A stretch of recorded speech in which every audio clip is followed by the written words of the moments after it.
Hello! Welcome back to my channel. Today I just put on my camera because I want to have a little rant. A little bit of a rant.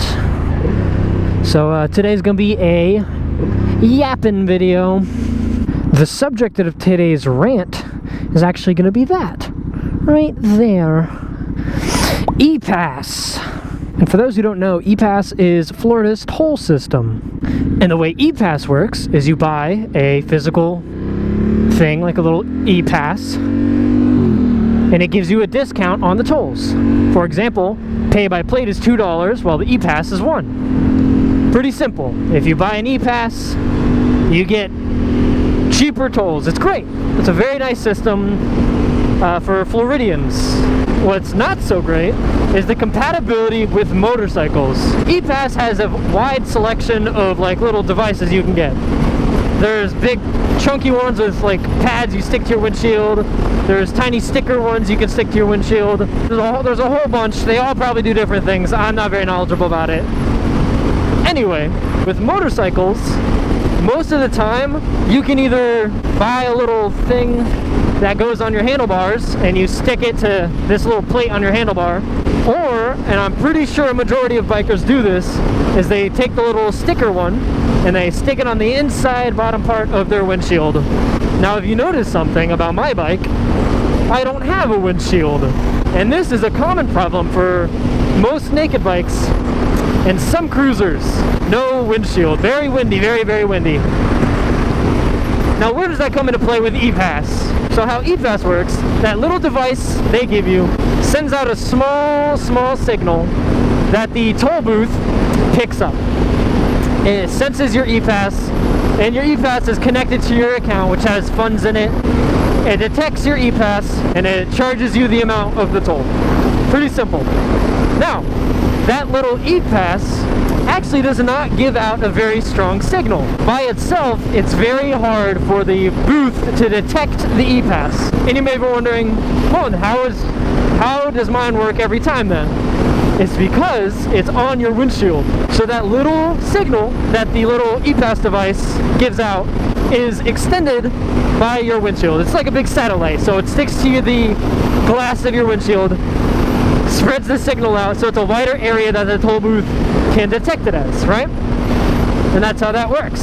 It's pretty simple, very, very smart, and it's universal. You can put it on any windshield, and it just works very great. The problem is if you don't have a windshield, you're more or less screwed, right? I mean, like you just can't do anything. The E-Pass itself does not give a strong signal. So what do? I suck it. I eat the tolls. I mean, like, what? It's stupid. I have my E-Pass sitting in my rear seat right now. Sometimes it detects it, sometimes it doesn't, and I'm getting charged pay by plate. And the way I discovered this isn't even the app. The E-Pass has an app, and it's really cool. They didn't even tell me through the app. I got a letter in the mail. Telling me, hey, you have had 27 charges to your account that were pay by plate because it didn't pick out the E-Pass. And we noticed you had an E-Pass, but you're getting charged pay by plate toll rates even though you bought an E-Pass. Go affix the E-Pass properly to your windshield to fix this problem. Now, a couple things went through my mind when I read that.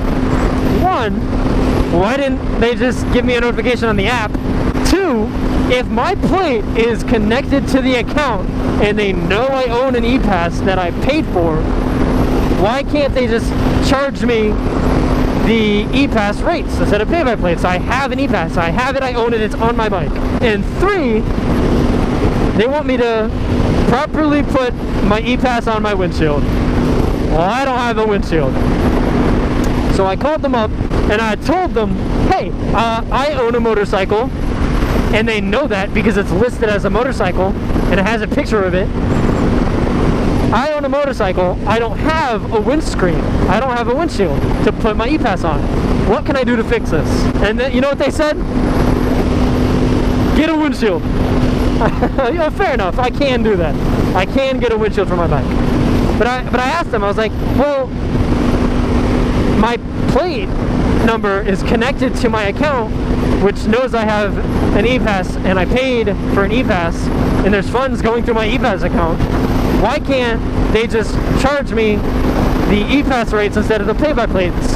And they said something about, however, the system is set up to where it only charges you the E-Pass rates if it detects your E-Pass. And I'm like, you know what? And I know it's not their fault, and it's not really anything they can change. So that was that. So now I'm left with, I have to get a windshield for my bike. The problem in my particular case is this bike is brand new to the US. So it does not have a lot of aftermarket support. Now this bike has been in Europe since 2023. So you might be thinking, buy a 2023 European windshield. Well, for the 23 and 24, have a specific headlight and front assembly, it changed for the 2025 year. So now it's different. And also, that shipping fucking sucks. Oh my god, it sucks.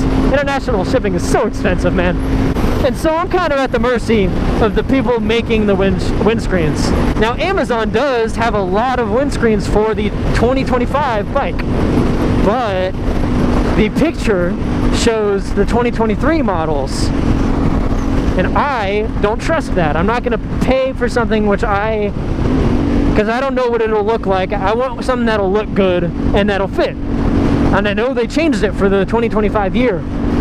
And I've yet to see a picture of my bike with their windshield on it. And I'm not going to buy one that doesn't have a picture of my bike with the windscreen. Because what if it's ugly? I'm not going to put an ugly windscreen on my beautiful, beautiful bike. I'm not going to do Urus like that. She deserves better. And now I'm at the point where I'm just waiting for a trustworthy windscreen to show up on Amazon or whatever company sells windscreens. I've been burned by the aftermarket scene before. I rushed to buy my king pads and my frame sliders, and I learned my lesson, and I'm not going to do that again. Unlike those times, this time I'm actually getting hurt by not having one very quickly. So now I'm just eating the tolls whenever it decides not to pick up my E-Pass until a good windscreen comes out. And might I add, all the windscreens that I've seen on Amazon, they are ugly as hell, man. I can't find one that I like.